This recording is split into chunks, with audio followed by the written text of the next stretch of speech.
بسم الله الرحمن الرحيم والصلاة والسلام على رسول الله الأمين سيدنا محمد وعلى آله وصحبه أجمعين. Say sallallahu alayhi wa sallam, sallallahu alayhi wa sallam. Today, God willing, we're going to revise together for the final exam, God willing, okay? Next week, of course, we're going to have all the exams. We're going to start with English on Tuesday. So I'm recording this video to help you, everyone, to revise for your exam, but this video and the final revision worksheet are not going to be enough. I sent you a message on the WhatsApp groups to tell you that's not going to be enough. You have to revise through the timetable that we have sent on the WhatsApp groups. On that timetable, you have all the pages which are included in the exam, God willing. Okay. Some students, they contacted me to ask me, teacher, how many questions are going to be in the exam? Are we going to write in the exam? No, we're not going to write. Okay. You're going to have only multiple choices, and you're going to have true and false. Okay, in the exam. How many questions? We're going to have 20 questions in this exam, God willing. But believe me, everyone, if you have assisted with teacher Malik, if you have been present with teacher Malik during the sessions, if you have watched this video, if you have solved the revision worksheet like several times, and if you have studied all the words that we have in spelling, you have to go back to the book. Okay, all the words, all of them, you have to revise all the words. Okay, and you have to go back to the pages of grammar too. Okay, and you have to go back to the videos that we have uploaded to Classera. Okay, you're going to find the Classera on the Classera. You're going to find all the videos that we have recorded together. You're going to find all the critical and practical questions that we have asked. So if you're going to do all that, I can guarantee you that you're going to have the full mark in this exam, God willing. Okay? So we're going to start with the booklet, okay, which is too important because it has a lot of questions. I know that some students, they don't have the booklet, but I wanted through this video to revise with you. The booklet includes a lot of questions. I'm talking about reading comprehension. I'm going to start with the booklet of the Chillimpers, then I'm going to move on to the booklet of Paul Revere, then I'm going to move on to the final revision, okay, to revise and to explain some topics which I believe they have been explained in the correct way, but why not? We're going to re-explain all what we have studied together. So I'm gonna choose the blue color. Here we go. So write down the literary elements of the story. Some students, they asked me, okay, teacher, it's not a problem if I don't know who is the author of the story and if I don't know who is the illustrator of the story. No, you have to know them all, okay, and you have to revise those information, okay. So we have said that the story here, of course, we are talking about the Chillimpers. The author is Chinese, or she is of Chinese origins. Okay, we are talking about Linda Feng, and the illustrator is Ed Young, and he is of Chinese origins too. Okay, the genre here we are talking about a folk tale, and we have said that folk tale is a story which is passed from one generation to another. It's not a real story, and it's a fictional story. It's an imaginary story. By the end of the story, you're going to learn a lesson or a moral. The setting, where does it take place? It takes place in China, of course. Okay. The characters, whether we are talking about the minor characters or the major characters, of course, Xiangling's mother, Xiangling's husband and son. Of course, Xiangling is the major character. So sorry today, I have a sore throat and I have just woken up. Okay, so I'm trying my best. Okay, so Xiangling's mother is a major character too. Okay, she's a major character. Okay, Xiangling's husband and son, no, they are minor characters. Yu Wanwei Lu, okay, you remember Yu Wanwei Lu was the husband of the other bride, okay, the one she helped, okay, and he became rich because of Xiangling and because of the purse she gave them, Okay. Then we have the butler, and I have told you before that the butler is the chief of all the servants. If you're going to be rich, God willing, you're going to have a butler because he's going to be responsible for all the other servants. Okay. Mrs. Lu, of course, she was the other bride who got the purse, and of course, Xiangling gave her the purse because she was crying on the day of her wedding. The servant of Xiangling, okay, we had a servant at the beginning. She told him to go and change the purse like for 3 times. By the end, he was crying, and he told her that he's not coming back. He was an old man who spent 40 years almost, okay, with them, and he told her not that he's not going back. So she was a kind, like by the end, she was a kind person, and she said, okay, do not go back, give me the purse, and she accepted it, okay. Then we have the other maid of Mrs. Lu. If you remember, when Mrs. Lu was talking to Xiangling, she discovered that Xiangling was the bride who gave her the purse. And when she was discovering that, she asked her maid, okay, to go and to bring a chair at the beginning for Xiangling. Then she asked her for even a better chair, okay, for Xiangling. Now, that's what we have with the literary elements. The most important things are the genre, the settings, and the characters, but you have to pay attention to the author and the illustrator, which are important too. Okay, now let's move on to the high frequency words. Make sure that you understand every and each word here because you're going to have this in the exam, God willing, for sure, 100%. When we talk about the traditions, we are talking about the custom or belief handed down from one generation to another. And if you remember when we have talked about the tradition of putting on clothes, sorry for that, I have really a sore throat. Okay, if we are talking about the traditions of putting on clothes in Saudi Arabia, we're going to talk, of course, about a thobe. A thobe is a traditional way of wearing clothes. Okay, we are talking about something that has been handed down from one generation to another in Saudi Arabia. If we're talking about food, for example, we have asked this question before. For example, in Jordan, the traditional food is mensaf, and it's a food which has been handed down from one generation to another, and until now, it's the most like famous food in Jordan. Okay. Number two, your behavior, okay, is the way you behave. You can see here that we have behave. To behave means to act. To behave means to act. This is easy, okay? So number two is gonna be your manner of behaving, your way of acting, of course, okay? Sometimes we're going to say behave, which means you're going to give an order, okay? So when you say behave, it means act in a good way, okay? Number three, sacred. Remember when we have been talking about Mecca and Al Medina, and we have said that Mecca and Al Medina were sacred cities. Not were, they are always sacred cities. So it means that they are holy cities, okay? So those cities are not to be violated or disregarded, okay? No one can violate those cities because they are highly sacred, they are highly holy for Muslim people. So when you say that something is sacred, it means that is holy, okay, and it's not to be violated or disregarded. Number four, benefactor, and we have explained this when we said that. Let's say, for example, we have someone who is so good in football, okay, but he is poor.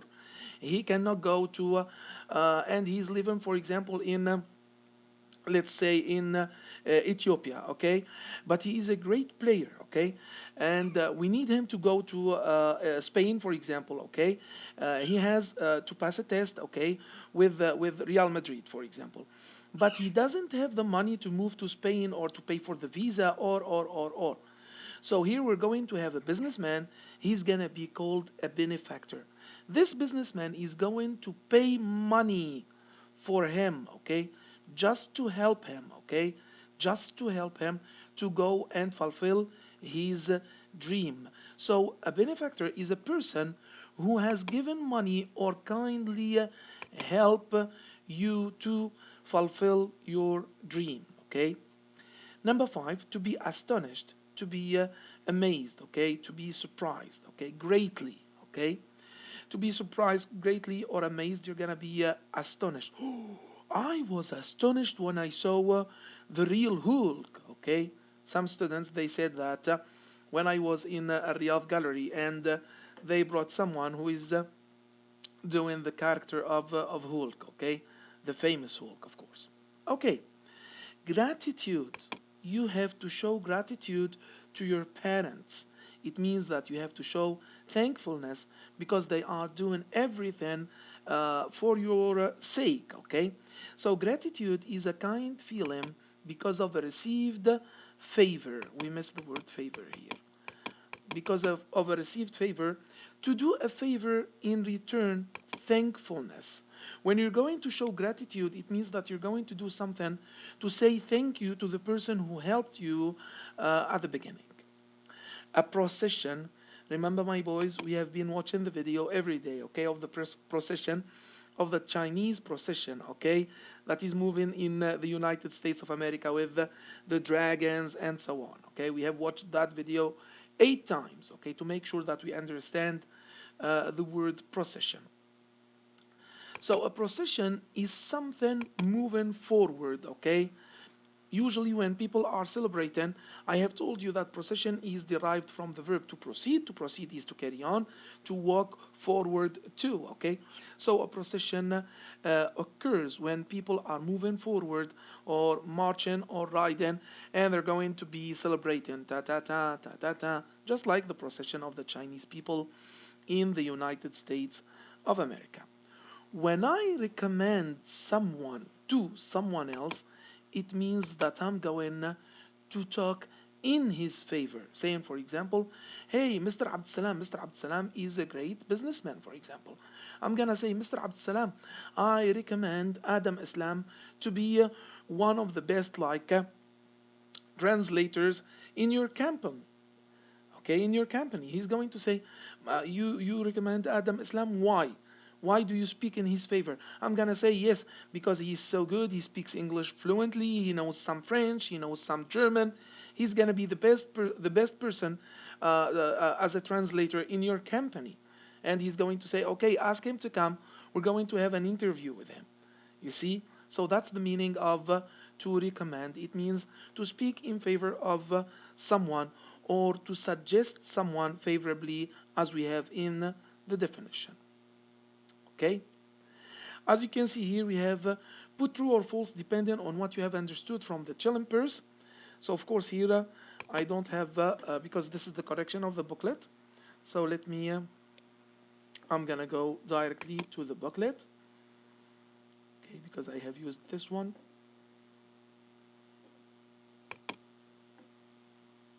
Of course here we're going to move to the challengers. Island of the Blue Dolphins. I hope that I'm going to find the booklet itself. Yeah, exactly. This one. I need this one. Yeah, this is the version I'm looking for. Okay, let's go here.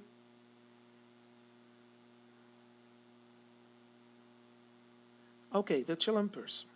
So as you can see, let me make it bigger.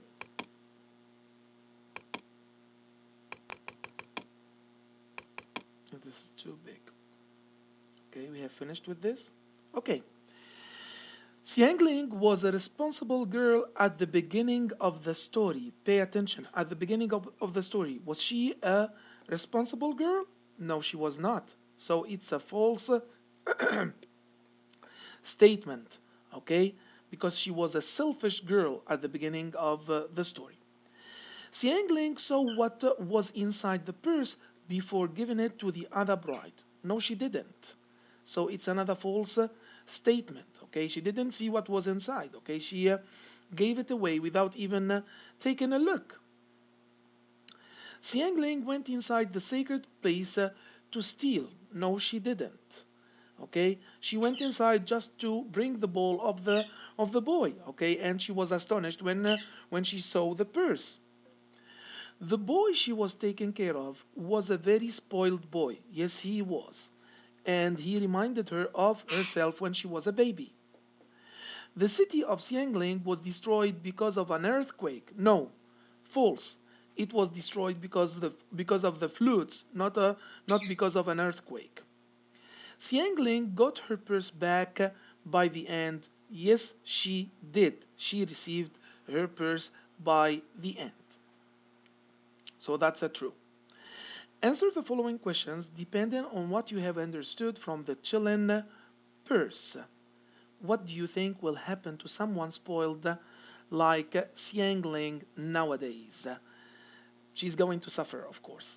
Okay, if we're going to have someone who is spoiled, just like Xiangling nowadays, he's going or she's going to suffer, because nowadays you have to be strong, okay, to fight for your right, and no space or no room for babies who are crying, okay. What words describe Xiangling? How is she different from and similar to a girl in her age living nowadays? What words describe Xiangling? I can describe her as a selfish girl, first of all, at the beginning, but kind. She likes to help people, so she's kind. Okay, she's not that bad. Okay, she's a kind girl, and we can describe her as a young, selfish girl at the beginning. Okay, and uh, a mature girl by the end of the story when she learned the lesson. Okay, she learned the lesson. How is she different from and similar to a girl in her age living nowadays? She is different from the kids of nowadays in the way she is kind, because a lot of kids, they're not going to be so kind with their parents, which I refuse. Okay, I want you to be kind with your parents. I want you to be kind with your servants. I want you to be kind with your friends. Okay, and how is she similar to a girl in her age? Some girls, okay, unfortunately nowadays they are so spoiled, just like Xiangling. Why do you think the author mentions that Xiangling is not mean spirited? Yes, she is not mean spirited, okay? Because she is kind. She's helping people, okay? She helped the servant at the beginning by accepting the purse when she saw that he was crying. She helped the bride, of course, when she saw that she was crying and she didn't have anything. She helped the boy when he lost his ball. Okay, so she's not a mean-spirited girl, but at the beginning she was selfish. Why do you think Xiangling instructs her maid not to mention her name when giving away the purse? I have told you that before. Kind people, when they do something good, okay, they don't mention their names and they do not show off, okay? Showing off is not good, okay? Even in Islam, when you're going to help someone, okay, when you're going to give sadaqah, okay, your right hand in al hadith, your right hand which is going to give sadaqah, it doesn't how do I say it in English, okay, in Arabic it's so strong, okay. يعني يدك اليمنى لا تعلم ماذا أو يدك اليسرى لا تعلم ماذا أعطت يدك اليمنى, okay. Don't tell, which means don't tell anyone about your good deeds, okay. What does this tell about her? She's not a show off. She's not showing off, okay? She's just helping for the sake of helping, which is good, of course. How does the flood seem to change Xiangling's attitude? Of course, the flood was the reason of destroying her old life, and it was a message by God. Of course, we are talking about what she believes in. Okay, it was a message by her God, the God she believes in. We have talked about Buddha. Okay, that life can change easily. One day you are rich, the other day you are poor. So you have to pay attention to that. Why does this happen? All of that happened to teach her a lesson. To teach her a lesson. All of that happened to teach her a lesson. Explain how Xiangling's two acts of kindness led to the resolution of the story. Because the two acts are linked with the Chilim purse. The first one is when she accepted the Chilim purse, okay? This from the servant, of course, and she said, okay, I will take it, don't cry, okay? Don't go back to change it. The second one, when she gave away the Chilim purse to the other bride, okay? Because by the end of the story, the Chilim purse was in the sacred place. So without the Chilim purse, we're not going to have a resolution even. Compare and contrast Xiangling's behavior toward the servant with her behavior toward the poor bride. The poor bride. Okay, so here we have to compare and to contrast. Of course, when you're going to compare, you're going to find the similarities. When you're going to contrast, you're going to find the differences, of course. So, her behavior toward the servant and her behavior toward the poor bride, it was both, or they were both good behaviors because they showed her kindness. That's when we're going to compare. However, when we're going to contrast, we're going to see that she helped the servant because she knew him. Okay, she knew the servant; he was one of her family. However, she helped the poor bride. So sorry.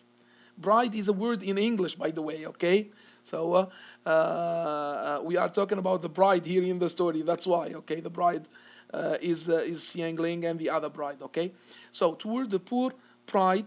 Okay, I don't know why do I say pride. Okay, I'm saying pride. This is a mistake, of course. It's the poor bride. Okay, this one is a mistake. Okay, it has to be changed. Okay, so compare and contrast Xiangling's behavior toward the servant with her behavior toward the poor bride. Okay, we are talking about the bride. That's why my my unconsciousness is saying bride, and when I read it, I can see pride. Okay, so pride is it exists in English too. Okay, pride is the act of being proud. Okay, of something. But here we have to have bride. Okay, so we have said that her behavior toward the servant was a normal behavior because she knew the servant. He was one of the people living in her room. Okay, in her home. Okay. However, the poor bride, she didn't know her. Why is she helping her? That was the only difference. Okay. How did Xiangling end up in the Pearl Hall? What happened as a result? She ended up in the Pearl Hall when the boy lost his ball inside it. Okay, and she was responsible for the boy, not for the ball, and the boy was crying. Okay, so what did she do? She was kind as usual. Okay, but the boy reminded her of herself. Okay, he was a spoiled boy, but she wanted to help him, so she entered the Pearl Hall. Okay, what happened as a result? It was a great result. She found the Chilean purse inside, okay, and she was cut by the owner of the house, Mrs. Lu, and Mrs. Lu finally understood the story, and of course, it was the resolution of our story. How did Xiangling compare herself to the little boy? I told you, my voice. She said that she can see herself through the little boy because she was as spoiled as he was at the end of the story. What is the lesson you learned from reading this folktale? The lesson that we learned is that being spoiled is not good. First of all, helping people is the key answer to everything. Okay, in this life, and help people. Okay, without waiting for gratitude. Okay, without waiting for paying back, but it will by the end it will come back to you. So that was the Chilim purse. Okay. Now let's go to the Midnight Ride of Paul Revere. Of course, the famous Paul Revere. I love this poem. Okay, so the author is Henry Wadsworth Longfellow, of course. The illustrator is Christopher Bing. We have asked about this every day almost with the little teacher strategy. The genre is a poem, and the poem is a composition of lines which have maybe rhyme or rhythm, maybe both. We have explained that several times. The settings, of course, it's taken place in the United States of America, but at that time we didn't have something called the United States of America. I prefer the 13 colonies. The 13 colonies, the 13 British colonies, and the war between the colonies. And we have watched the video of Paul Revere several times. We know that he is a silversmith and he is a protest planner. He planned a lot of rebellions, okay, or rebels against and revolutions against the British Empire, okay. At 1775, we have said that it was the big war of the Tea Party. We called it the Tea Party.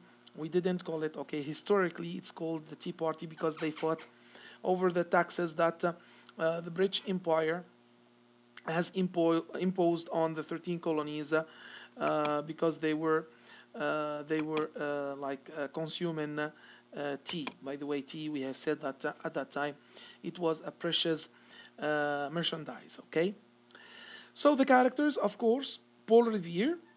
Okay, Paul Revere, Paul's friend. Those are the two major characters. Okay, you can say that Paul Revere was the only major character in the story, and Paul's friend is a minor character, or you can say that Paul's friend is a major character too. It's up to you. It's not a problem. Okay. Then we have the American farmers and the British soldiers, the red coats. Those are the characters in the story. Of course, the high frequency words, too important. Pay attention. You're going to have this in the exam. Too important. Okay. So, what is your fate? It's your destiny. What will become of you in the future? Some magicians are going to say, come and sit. I'm gonna tell you your destiny through this glass ball. He is a liar. No one can tell you your destiny. You're going to decide your destiny or your fate by yourself. Okay, so the fate is the destiny. What becomes of someone or something in the future. In the future. Okay? To be fearless. Okay? I told you before, my boys, we have what we call the prefixes pre, which means coming before, okay? And we have the suffixes, both of them, the prefixes and the suffixes, we call them the affixes. Here, as you can see, we have the suffix less. Usually it's going to give us, or always it's going to give us the total opposite. So fearless means without fear, being brave or courageous. As you can see, that's the meaning of fearless. A steed, remember my boys, the great steed, the great horse of Paul Revere. So steed means a horse, especially a riding horse with the saddle and everything. A glimmer at that night when the graveyard was silent and his friend was on the top of the church. Okay, he saw a glimmer, which means a faint and steady light. It was a small light and it was unsteady. You cannot see it for a long time. It's going to turn off, then you're going to see it again. Okay, that's the meaning of glimmer. To magnify something, this is the easiest one in this lesson. Okay, to make it, of course, to make it larger, of course. Whoa, the graveyard which was under the church, it was somber, it was gloomy, it was dark, it was having deep shadows. Dark and gloomy, that's the meaning of somber. To linger, we have talked about Abdussalam Shahbout, who came to teacher Malik when he was in the hospital, God forbid. And Abdussalam Shahbout, he stayed there forever. And teacher Malik was so sick, So he asked him to leave, and he said, "Why are you lingering in my room?" So to linger is to stay in a place as if unwillingly to leave. You are not thinking about leaving. Okay, that's the meaning of to linger. Remember, my boys, when Paul Revere, when he started the ride, he was looking at the signal of the lantern, and he was lingering. Okay, as if he's unwilling to leave until he makes sure that he got two signs of lantern or one sign. Okay, that was the vocabulary. Here we go. Write true or false depending on what you have understood from the midnight ride of Paul Revere, of course. Okay. The war was between between Britain and the 13 colonies. I can see the here. Okay. By the way, I had glasses. Okay, because they told me that you have to put on glasses because my eyes are hurting. But I don't know where it is now. Okay. The war was between Britain and the 13 colonies. Okay, or the British and the 13 colonies. Correct. True. That was the Tea Party. Paul Revere was a dishonest soldier who helped the British to invade his country. False. Paul Revere, Paul Revere was a patriot. He was a patriot who defended his country. He was a patriot. A patriot is a hero, okay? Who loves his country and he's going to defend it. One sign meant that they are coming by land. Correct. One sign of the lantern. Two signs meant that they are coming by sea. Correct. Paul Revere was ready to deliver the message. Of course, correct. He was ready and he was booted. Remember that adjective? Okay, to be booted means to be ready. Okay. The American farmers were afraid and could not fight back for their right. False. They were brave. They were waiting for the British, and they gave them ball for ball. Remember that? They gave them bullet for bullet. But that time they called it a ball because it looked like an iron ball, an iron small ball coming from the famous gun, the musket ball. Answer the following questions depending on what you have understood from the Midnight Ride of Paul Revere, of course. Is there anyone who is still alive today and who witnessed that the day Paul Revere spread the news? Of course not. At the beginning, you remember the verse? Okay. Hardly a man is now alive. Hardly a man is now alive. No one is alive now. Okay, from 1775. When did that war take place? In the 18th of April 1775. Too important. On the 18th of April 1775.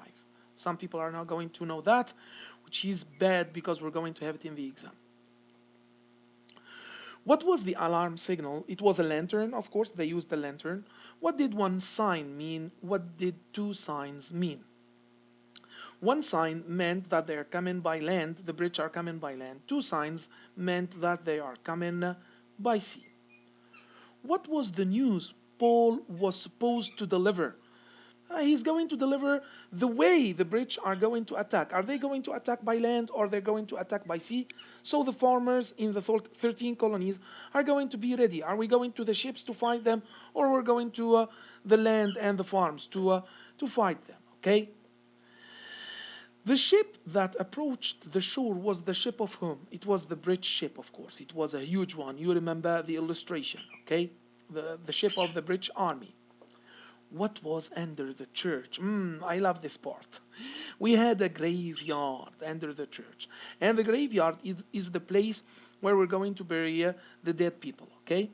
How did Revere's friend feel about it? He felt really scared, okay? I believe some people are going to say, yes, he felt really scared. But I believe that even if he was scared, he didn't think about it. All what he thought about it was delivering the message with the lanterns to his friend Paul Revere.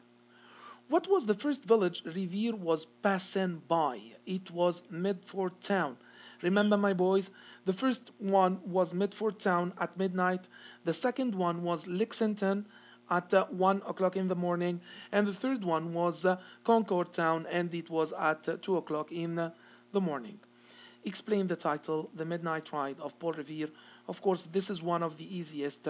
So here we are talking about a midnight ride because he was riding a horse, and the first village that he arrived at, which was Midford Town, it was at midnight. He was waking people, wake up, wake up. The British are coming by sea. Then we have of Paul Revere, because Paul Revere, of course, he was the hero of this story. Okay, now that we have finished with the reading comprehension, let's go to the revision that I have uploaded to Classera. Let's do it together. It's an easy one. Of course, we have finished everything with the reading comprehension, but I'm going to re-explain everything, God willing. Based on your understanding of the following stories, answer the following questions. Yangling was a responsible girl at the beginning of the story. False, of course. She was a selfish girl.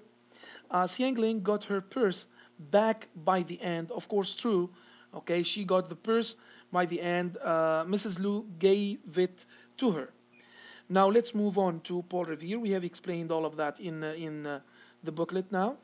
What is the genre of the story? Of course, it's a poem, and Paul Revere was a bad person who betrayed his country, okay, who deceived his country. Of course, false. He was a patriot. Number two, patriot who defended his country bravely, correct, of course. He was a dishonest soldier who helped the British invade his country. It's not correct, of course. Now let's move forward. As you can see here, you're going to have the same style in the exam. So you're going to have 6 words, okay, of vocabulary. You have to be ready.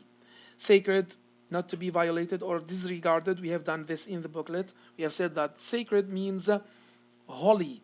It's holy, not to be violated. Just like Mecca and Medina, they are holy. Your behavior is your way of acting, and we have explained, okay, that behavior is derived from the verb to behave. When we say, for example, behave, it means like act in the correct manner. To linger in a place, we have just talked about Abd Salam Shahbut when he came to the hospital and he visited teacher Malik and he lingered there, okay, he refused to leave. Okay, when you linger, it means that you don't have the intention to leave the place, okay. Then somber, it means having gloomy, dark, deep shadows, okay? A dark place, a gloomy place, okay? Just like the graveyard under the church in Paul Revere. Spelling. Here you have just like 6 examples, but you know, we have sent you the pages, okay? You have almost 60 words. You have to revise all the words and you have to be able to write all the words. Pay attention. How do we write a hyphen? Okay, we are talking about a dash or a line. Okay, I need my yes, exactly. Yes, exactly. That's the way we write it. Okay, this is related to the lesson that we had together. CH, SH, PH. Okay, and TH.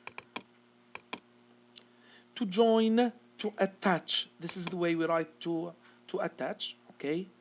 Those are merely examples, my boys. You have to go back to all what we have done in spelling, all the words, okay? As we ourselves, plural in spelling, we have studied this together, okay? To get ready for something, okay? To prepare yourself, okay? A seat, a bench, a chair. This is the way we write chair. To ask for, to send for, to order, to order something. Okay, when you're going to order something.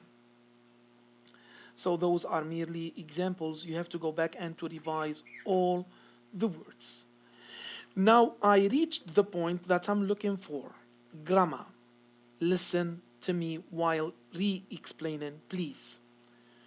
Choose the correct verb phrase. Verb phrase. We have explained before that we're going to have a main verb and a helping verb. Okay, my boys? Occurring together. For example, when I say, you must study. And we have explained that number one is always the helping verb. Always, 100%. And the second one is always 100%, it's the main verb. However, when we're going to talk about them both together, helping verb plus main verb equals what? It equals the verb phrase. Clear, my boys? So let's recapitalize. When we're going to have a verb phrase which is made of two verbs, okay? One is a helping verb and the second one is a main verb. If you want to look for the verb phrase, it means that you're going to look for the helping verb and the main verb together. You could write when you were young. Pay attention here. Could, it's the helping verb. Could write, it's the verb phrase because it includes both. Right, it's the main verb. Young, it's an adjective, of course, it's not supposed to be here even. Number two, choose the correct helping verb. As I told you, my boys, the helping verb is coming there either to tell about the time of the main verb or to tell about what has to be done with the main verb, just like must here, to show obligation. You have to. Okay? So, I, it's a subject. Should go, it's a verb phrase. I have should plus go. The first one is always the helping verb. So should here is the helping verb. Should is the correct answer. I should go back home early. It's an adverb. We cannot even have it here. Okay, let's move forward. Decide whether the verb is an action verb or a linking verb. And we have explained before that the action 99% of the verbs in English are going to be action verbs. Maybe you're going to have a physical action verb or a mental action verb. A physical action verb means that you're going to have an action with your body. However, a mental action verb means that you're going to have an action with your mind. Now listen to me, my boys. When I say, for example, I played football, play here is an action verb because it's going to have an action within it. Okay? It means that you're going to exercise a physical action. However, when I say I thought about it, it's an action verb too, but it's a mental action verb because you used your brain. Those are the action verbs, and we have explained that before. Okay, the action verbs are too easy, okay, to tell, okay, because you're going to have either a mental activity or a physical activity. However, when we talk about the linking verbs, you have to remember, my boys, that the most important linking verb in English is a verb to be. Whether in the simple present, I am, he is, she is, it is, you are, we are, they are. In the simple past, I was, he was, she was, it was, you were, we were, they were. Or been, okay. All the forms of to be are going to be linking verbs, okay. We have some other linking verbs that we have studied together, and I gave you a strategy to tell whether the verb is a linking verb or an action verb, and we're gonna see it now. Omar looked at his brother. This one is easy, okay? Because looking here, it means that you're going to exercise a physical action, which means it's an action verb. But to make sure, change looked into verb to be. Omar, of course, looked is in the past, so I'm going to put was because we have studied together subject verb agreement. So Omar is a he. Okay, so he was. Omar was at his brother. Is that a meaningful sentence even? Wrong. So it's an action verb. Okay, let's move to the second one. Umar's brother, of course, here I'm talking about a possession, the brother of Umar, looked pale. Looked pale.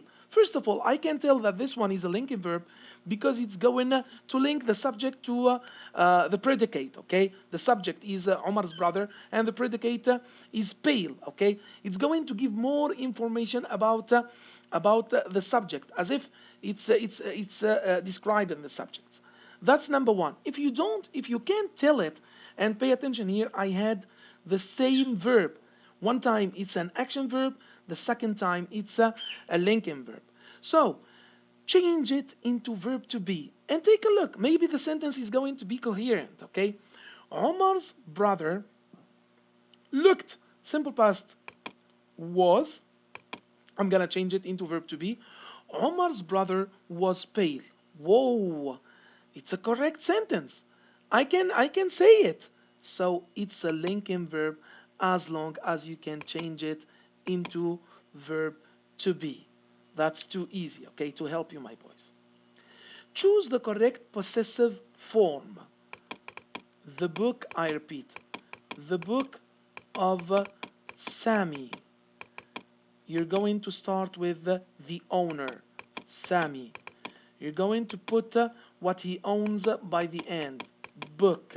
Then you're going to add an apostrophe S. Sami's book. However, this is not that easy because sometimes we're going to have words ending already with the S. So what am I supposed to do? The wolf sound, why did you go back to the singular form? Wrong. The wolves' sound. You already have the S. Why are you going to add an apostrophe S? The wolves' sound. All what you have to do is to add the apostrophe whenever you have the S already. You're going just to add the apostrophe. The only case when you're going to add another apostrophe S is when you have a singular proper noun and then with S, just like James, for example. You cannot say James' book. No, you have to say James's book. That's the only case with a singular proper noun. However, with all the other nouns, okay, whenever you have an S, okay, we are talking about the plural nouns, okay, you're going to add automatically an apostrophe. Now, pay attention, my boys. Some words, some nouns, okay, they are irregular plurals, just like children, for example. Okay, okay, teacher, it's a plural, but it doesn't end with an S. So treat it the same way you treat a singular noun. Add an apostrophe S. The children's book. The children's book. And when you're going to have the child, it's the same. The child's book. The child's book. Choose the correct plural form of the underlined noun. You have to go back and revise all the plural forms that we have studied together. Okay? Remember ox, oxen, child, children, and especially the ones which do not follow the rules, if we can call them rules, because we have studied a lot of rules. If you remember, we have said whenever you have a word that ends with F, it's going to be a VES in the plural form, and teacher Malik told you it's not always. Some words are not, or some nouns are not going to follow that rule, okay? For example, staff, okay, it ends with double F. You're not going to say staffs. No, you're going to say staffs, okay? So you have to go back and to revise all of that. Whenever we have a word that ends with X, you're going to add ES in the plural. However, we have ox, it ends with X, and we do not add ES in the plural form. We do not say oxes, we say oxen. Why, teacher? No one knows. Okay, it's an irregular plural. It doesn't follow the rule. That's it. Okay, so whenever you have a word that ends with a Y and before that Y, it's going to have a consonant in the plural. You're going to change it into a you're going to omit the Y and you're going to change it into IES. And whenever you have a word that ends with a Y and before that Y you have a vowel, Okay, and remember the smiley face, A, E, I, U, and O. Okay, those are the vowels. Everyone now can draw the smiley face, okay, of the vowels. Whenever you have a word that ends with a Y and before that Y you're going to have a vowel, it's not going to change. Okay, it's gonna remain the same. It's not going to change. For example, when I say a play, I have an A before the Y. Okay, so the plural is plays. Okay, of course everyone knows what is a play when you're going to watch a play. Okay, people are acting and so on. Okay, so if you have a consonant before the Y, no, you have to change it into IES. Okay, so you have to pay attention to that too. Okay, and we have some words that do not change. Okay, in the singular it's going to be, for example, sheep. In sheep with SHEEP. Okay, I'm talking about the animal, of course, and in the plural it's gonna remain the same. Okay, it doesn't change. So you have to come back to go back and to revise all of that, please. So here we have the woman sitting next to me is my mother. Like he is looking for the plural of woman. Of course, it's not woman's, it's not women's, it's women. It's women, of course. Thank you so much. It has been an honor to be with you this morning. I hope that I have clarified everything almost. Okay. If you have any questions, just contact teacher. I'm gonna be glad to re-explain it to you. God willing, on Sunday and Monday we're going to revise together. Okay, and we're going to make it even clearer. Go back to this video and watch it over and over again, and make sure that you understand everything before going to the exam, God willing, on Tuesday. Thank you so much. I love you all. Goodbye.